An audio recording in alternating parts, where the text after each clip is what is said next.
바로 어제 긴 시간 동안 끊어졌던 남북한 통신연락선이 복원됐습니다.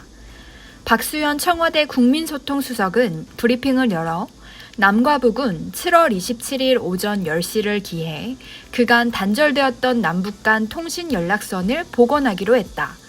남북 양 정상은 지난 4월부터 여러 차례 친서를 교환하면서 남북 간 관계 회복 문제로 소통해왔으며 이 과정에서 우선적으로 단절되었던 통신연락선을 복원하기로 합의했다고 발표했습니다. 그동안 서신을 교환해 왔었다는 소식이 알려지자 그 내용에 대한 관심이 쏠리고 있습니다. 실제 남북관계를 포함한 비핵화 문제 등 여러 산적한 문제들 중 어떤 내용을 바탕으로 이번 통신연락선 복원에 합의가 된 것인지 많은 의견들이 나오고 있습니다. 같은 날 북한 중앙통신 또한 같은 내용을 보도했습니다. 매체는 북한 수뇌부들 합의에 따라 북남 쌍방은 7월 27일 10시부터 북남 통신연락선들을 재가동하는 조치를 취했다. 남북 관계 개선과 발전에 긍정적 작용을 하게 될 것이라고 밝혔습니다.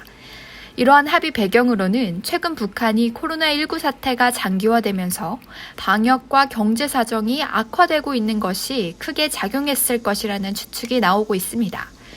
우리나라 또한 통신선 복원을 시작으로 코로나 백신 등 인도적 지원을 포함한 남북 교류 협력에 본격적으로 나설 것으로 보입니다. 미국도 밤사이 환영의 뜻을 전했습니다. 커트 캠벨 백악관 국가안보회의 인도태평양 조정관은 우리는 북한과의 대화와 소통을 지지한다고 밝혔으며 젤리나 포터 국무부 수석부 대변인도 브리핑을 통해 미국은 남북 대화와 관여를 지지하고 통신선 복원 발표를 물론 환영한다. 우리는 이것이 긍정적 조처라고 분명히 믿는다라고 답변했습니다.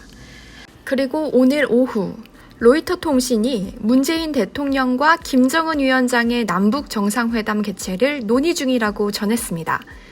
로이터는 한국 정부 소식통 3명을 인용하며 남북이 관계 회복을 위한 노력의 일환으로 개성 공동연락사무소를 재개장하는 동시에 문 대통령과 김 위원장의 정상회담을 개최하는 방안을 논의하고 있다고 말했습니다. 양 정상은 지난 4월부터 10여 차례 친서를 주고받았으며 양측이 긴장관계 완화를 하기 위해 다각도로 논의했다는 내용입니다. 통신연락선을 복원한 지 하루 만에 들려온 낭보입니다. 남북 정상회담이 성공적으로 이뤄진다면 북미 정상회담으로 가는 길도 가능성이 없어 보이진 않습니다. 문재인 대통령은 임기 기간 내내 지속적으로 종전체제 선언과 이를 바탕으로 한 비핵화 협상을 추진해 왔는데요. 임기 말 문재인 대통령의 4차 남북 정상회담이 열릴 수 있을지 온 세계의 시선이 집중되고 있습니다. 감사합니다.